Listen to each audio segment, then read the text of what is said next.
Coming to you straight from the Rio Grande and beyond.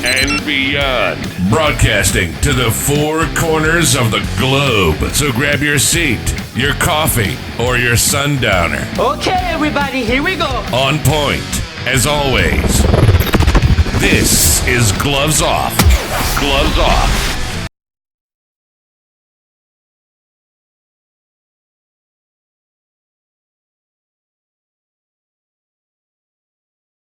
Back at you in Gloves Off. I'm Paul Buitron. I'm here with Luis TJ, who has announced that he's going to run for Webb County Constable Precinct 1.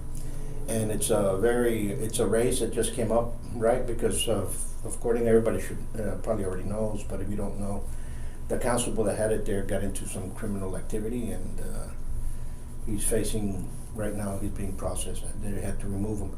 So right now they have an interim, and now you have some people that are stepping up to the game to be on the ballot in November.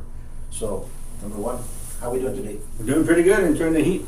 Oh yeah, and it's one. Yep, enjoying the heat. It's one. It's going to be this way all for next week as well. Beautiful, beautiful. You know, and people don't love it, but we're from Laredo. Well, we can hack it. That's us, right?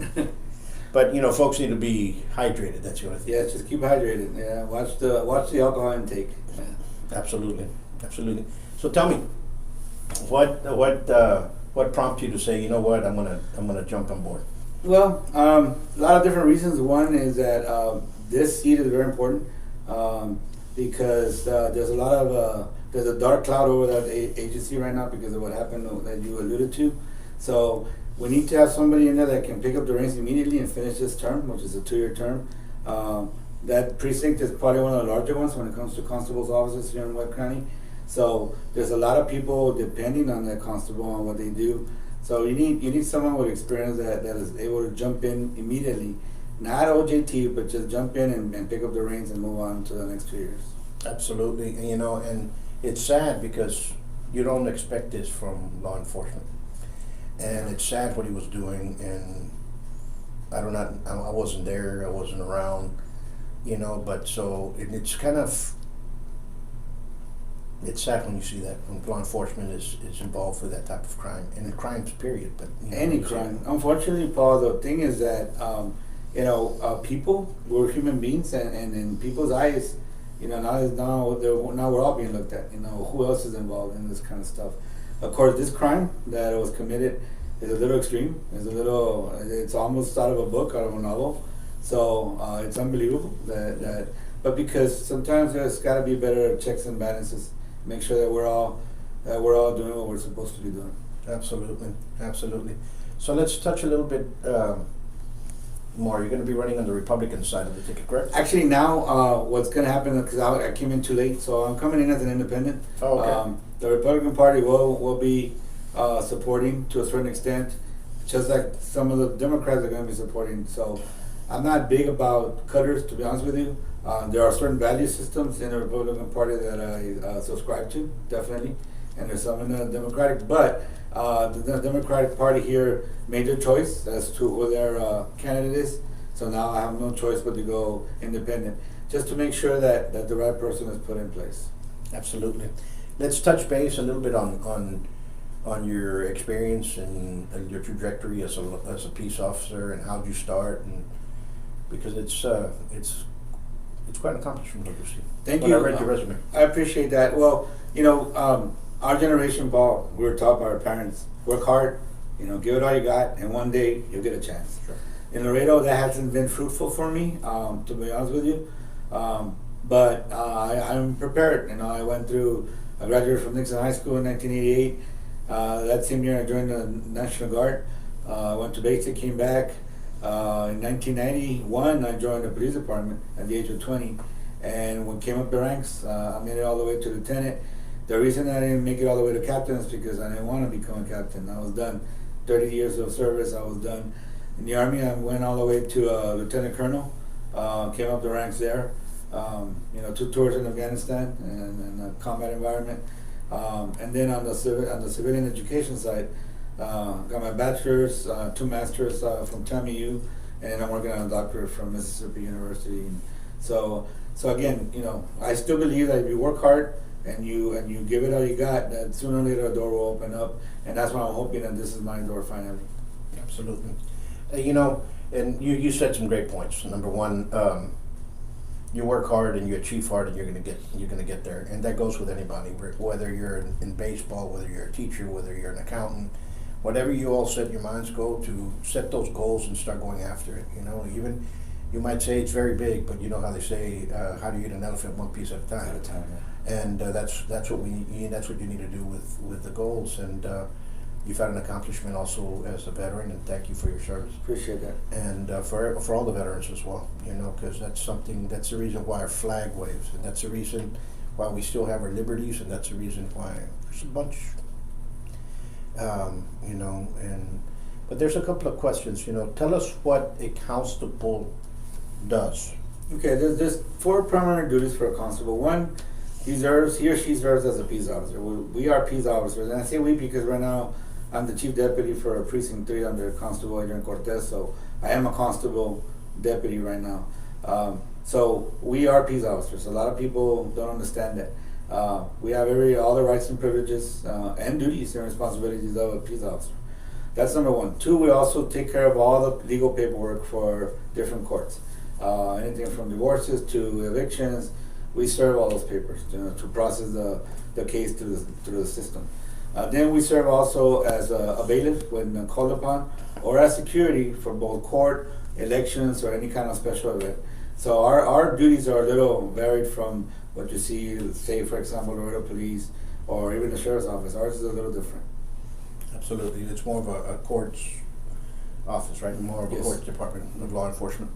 Here's a question that we have, because this is something that affects many in the state of Texas, across the nation, across the globe as well, and that is whether they're divorced or parents, and you have one father, one mother trying to go visit their child, and all of a sudden they said you can't see him. In the state, we have a state jail felony, and it's Penal Code 2503, which is interference with child custody. I have seen many in the previous constable, when issues like this arise, the previous constable and the constables under his watch would say it's a civil matter. It's not a civil matter. It's a state jail felony. It's a penal code. It's something that has to be done.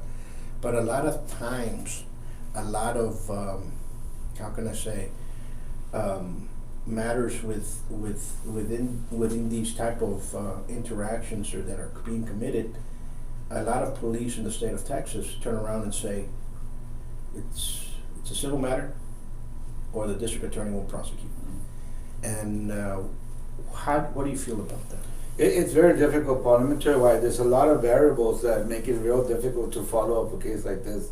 One is, when it comes to family affairs, it's a very personal situation where sometimes law enforcement wishes that we wouldn't have to get involved. But in something like this, and I went through it like this in my divorce back in the day, where my ex decides to move to another city, so now I don't have access to my kids, and I really didn't have much weight behind it to control that.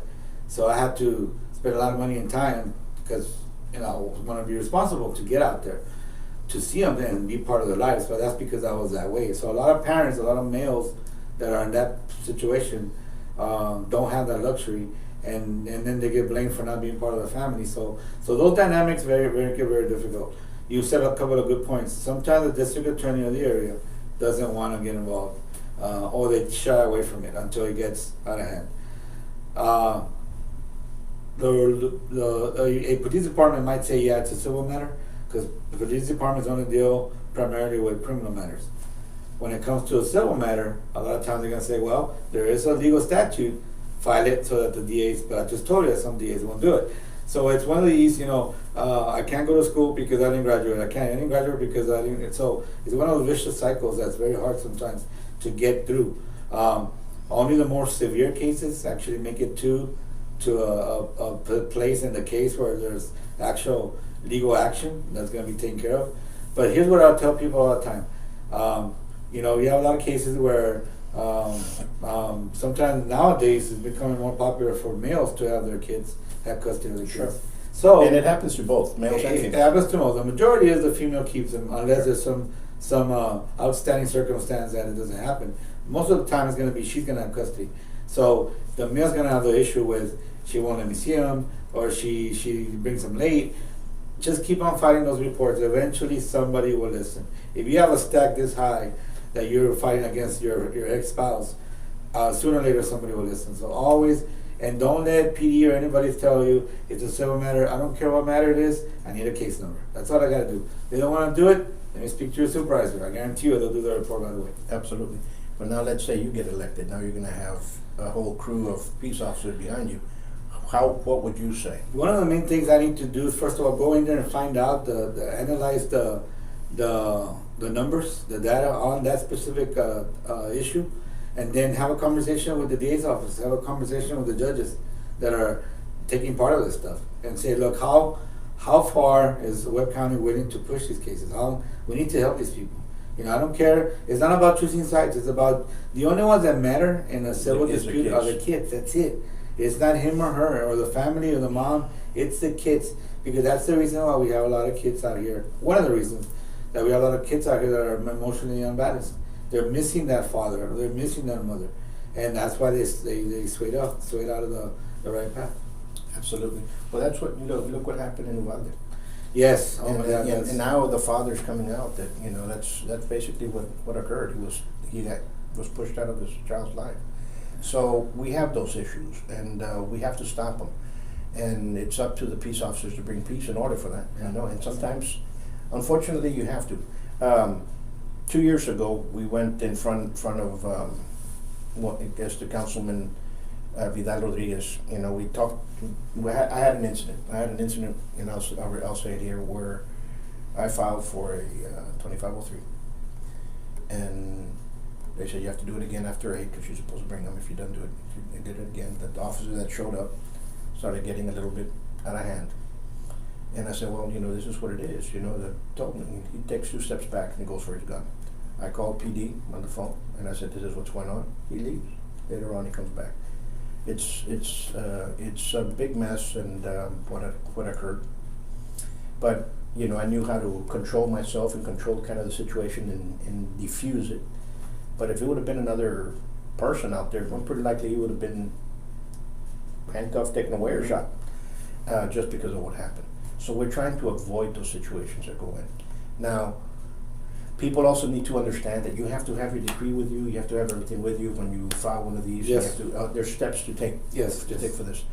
But when that occurred and other issues that had happened, we came down with the district attorney and everybody else, and we produced a resolution. And that resolution was, the city brings it in, can't do it, but it's going to bring in a three-step tier. You get 3 tickets. You get 2 tickets. On the third one, you're taking it. Mm-hmm. So you already have something documented, right? You don't want to give the child up. Okay, fine. There was a lot of debate going on with a lot of issues, a lot of stuff that's going on, and people saying, well, maybe the father's on the wrong, maybe this and that. So let's just give him a ticket. Now she can prove that to the judge. Okay. If the ticket comes in, fine. On the third one, well, you're gonna have to go inside. So this almost became law. Representative Raymond brought it in. It almost passed unanimously in the House, but it was in the Senate that they quashed it. But now it's coming forth again. It's just the 2 years. Next year in January they're going to bring it forth again, because I think it would deter and it will stop a lot of the stuff that's going on. It'll change the attitude of the non-cooperative parent, because now it's a much faster response time to the issue, whereas before, again, keep on fighting until somebody gets tired. This way, you have a definite number. That's a very good idea. Very good idea. Yeah, absolutely. Now let's change this. What else? What other problems do you see that you're going to be confronted with, and you can say, my experience is going to do that? Okay. Well, first of all, you mentioned Uvalde. So within the precinct, there's a couple of high schools and a couple of middle schools and some private schools. So let me tell you, without getting too much into the incident or what happened, the lack of reaction, my personal opinion, which that plus 15 cents will give you a cup of coffee, maybe a Starbucks now, but that should never happen. The problem is that sometimes when you give a person too much rank too fast and not enough training, and then something bad really happens, they don't know what to do. And so, and you're familiar with this. So the sympathetic nervous system gives you three choices. You can either fight, you can flight, or you can freeze. Somebody froze on that one. Okay, I'm not pointing the finger. I'm just telling you that somebody was not prepared to either be in charge or give out directions. Okay, so anyway, with experience and time, combat stuff.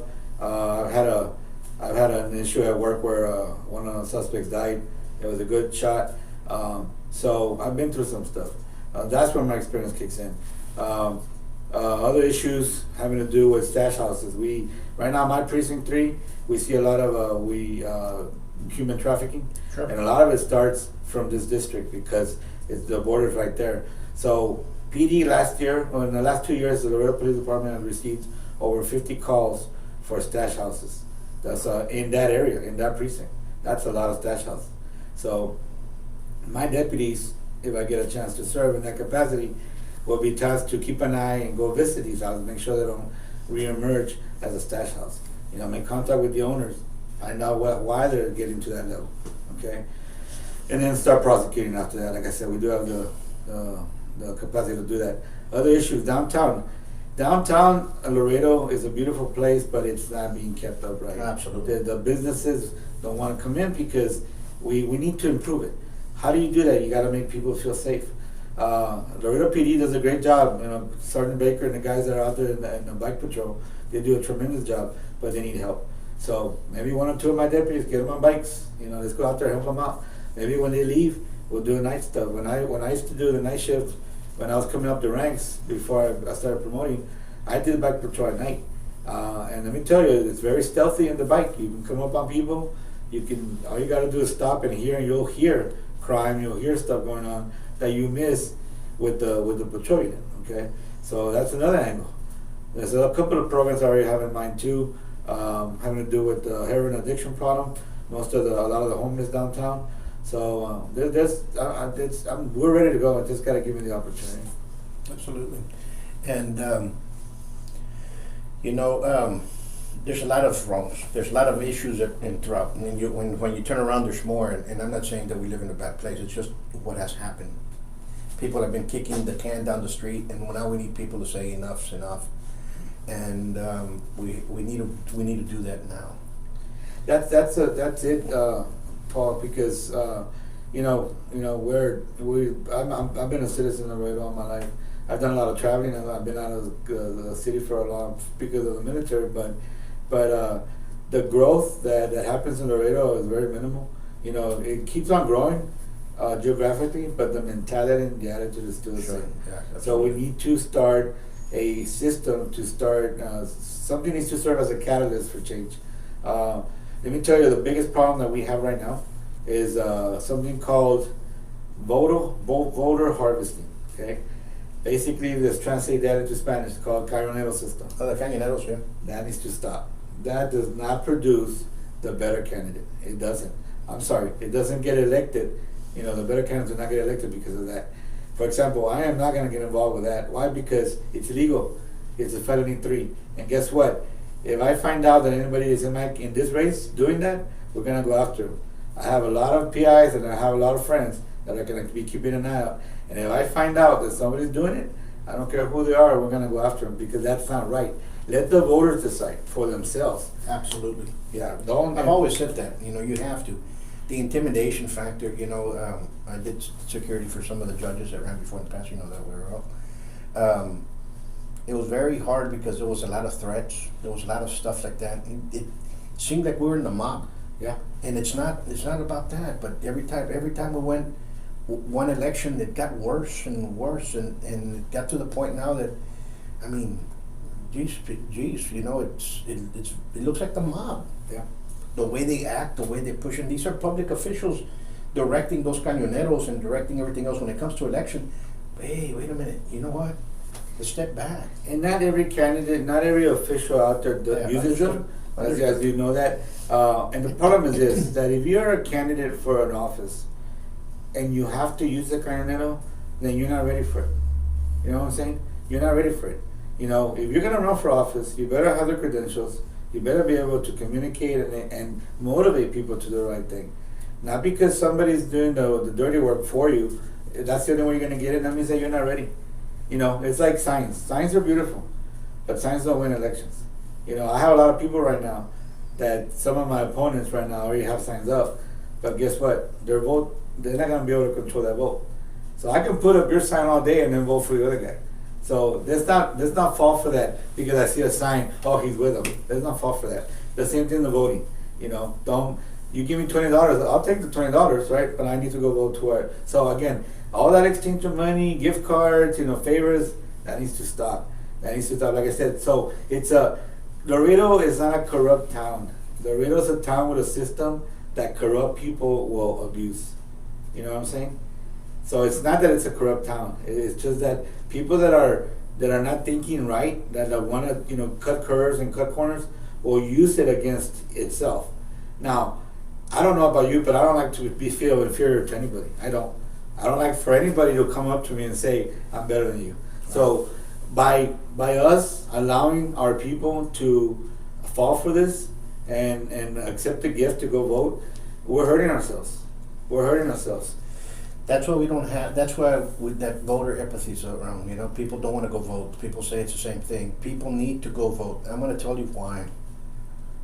This election might be the most important election in the last 3 decades. Why? Because you have 5 elements that are not going to be in lack of incumbents inside City Hall that can change the face of Laredo immediately, and can change the idea and stop what it's doing now and move forward. Yes. There's a lot of people out there that there's no incumbents in there. Yeah. You know that you can change and you can stop going. That's enough's enough in some areas. At least we're going to stop that momentum that we're, because they call it progressing, but you look at it, it's digressing, and then you know you can progress up or you can progress down. Yeah. Progressing is which way you want to do it, whichever way you want to use the word. But you know we have the ability. Listen, we have a drug problem here. We have a heroin problem here. We have a stash house problem here. We had you know, and if we didn't have those problems, we wouldn't have had a constable involved in that in you know sex trade and so on and so forth. So you look at yourself like, what do you want to be proud of? You want to be proud that your son or your daughter is being used as a mule to take drugs up 35, or illegals up 35? Is that what we want? Or you want, you know what, my son, yeah, he might not be a doctor, but you know what, he's getting paid hellaciously as the vocation that he has. Yeah. Then we have to be proud of that. You know what I'm saying? And we have to do that. We have the talent here in Laredo. We have the ambition here in Laredo. Yes. We have everything in Laredo, and we need the jobs. We need to change. we do, and the thing is that most of that talent is gone. You know, is gone. And it's sad because we keep on losing good talent, and Laredo, again, it has so much potential. It really does. I mean, I was listening to a conversation a while ago about the Motor Carriers Association. They're talking about 17,000 trucks crossing that border here in Laredo every day. 17,000. That was more than pre-COVID. Pre-COVID was at 14,000. Now it's 17,000. Can you imagine the next couple of years? What does that say? We are the largest inland port in the country. Absolutely. And we need to be proud of that. But why don't we have bigger talent here? Why don't we have better entertainment? Why don't we have a lot of other stuff here? Because people get apathetic. So coming back to, cause Paul, we can be here for the next 5 hours talking about this. But going back to this election, if I may, here's the issue. I'm looking for that apathetic vote, that voter that hasn't voted in years. Those are the ones that are going to change the face of this election on my small part of the city. The council elections are going to be crucial. Like you said, that may or may not change the entire face. So here's the time where people can choose the right candidate, whoever he or she is. Mm-hmm. Same thing here in my small corner of Webb County. You know, I'm trying to use it as a catalyst, like I said, an opportunity to go and create change in Laredo and get rid of this voter harvesting that's totally illegal and shouldn't be accepted by anybody. And like I said, I am in no way saying that every politician uses it, because we have a lot of capable politicians out there that did it on their own without this. So it's not the part that not everybody does it. The ones that abuse the system like that are probably because they're not prepared on their own to win those votes. See, I'm still old school. If I see you and I look at you in the eye and I shake your hand, I believe you. That's it. There's nothing else to do. As a man, as a woman, all we have is our work. That's all we have. That's exactly the only thing that we have, and you have to keep that into. We grew up here, folks. We knew people that were in the streets. We all were streetwise waking up. We all knew exactly what was happening. We knew what was going on. Some of us didn't pick that, but we had some other friends of ours that picked that. Where did they end up? Yeah. Either in jail or dead. Yeah. And that's where it's going to take you, folks. Being involved in the underworld, and because now it's organized crime, and being in the streets and thinking that's gonna be the best way. Well, guess what? You're either gonna end up in jail or you're gonna end up dead, and that's the only thing you can get. So leave that aside. That ain't gonna get you anywhere. You might have a couple of bucks and so on and so forth. I talk to a lot of kids, you know that, and then I've talked to some of these. You won't say gangbangers because we don't have the gangbangers that are in other cities, but you have the the little street guys, and you talk to them and they'll, hey, but look at the cars, look at this, look what they have, look at the women that they have. Yeah, you can do that as well. Just work your ass off, get the money, learn a trade. If you're not good in books to become a profession, learn a trade, go forward with it. If you're in the books, hey, bust your rear end for 4 years. If you want to go further up, do it. You know what I'm saying? Go for it. But not everybody's going to go that route. There's other routes in there. But if you go on the route of the streets, you're either going to end up in jail or you're going to end up dead. See, that's the difference. Right now you said that, I'm thinking of something that's very important. I never thought of it till right now. So if you go the wrong route, you know where you're going to end up. You have two choices, right? And you're right. For a while, you're going to enjoy a lot of fun stuff, but that's going to go away because it's not real. There's no foundation to it. Absolutely. Okay? But if you go the right way, you really don't know where you're going to end up, but it's exciting because it's going to be somewhere good. So isn't that exciting itself? Absolutely. Why do we need to do all this other stuff? Absolutely. Let's be proud. Be proud of Laredo. I am, and you are. But let's maintain that. And pride's a sin. But what I'm talking about is that I'm proud that Laredo's what it is. I want Laredo to grow. I want people to shine. That's what I'm looking at. Yeah. And we need that, folks. Right now it's not about voting the guy that has the best bumper sticker. It's not about voting the person that, my high school best friend's son or daughter or my next door neighbor can do the job or he can't do the job. Right now, we don't want somebody that's going to go in there as a rookie. Yeah. And then say, we'll give him another 4 years and he'll do better. No, we don't have those other 4 years. Right now, it's now or never. Let me put it to you this way. We're at a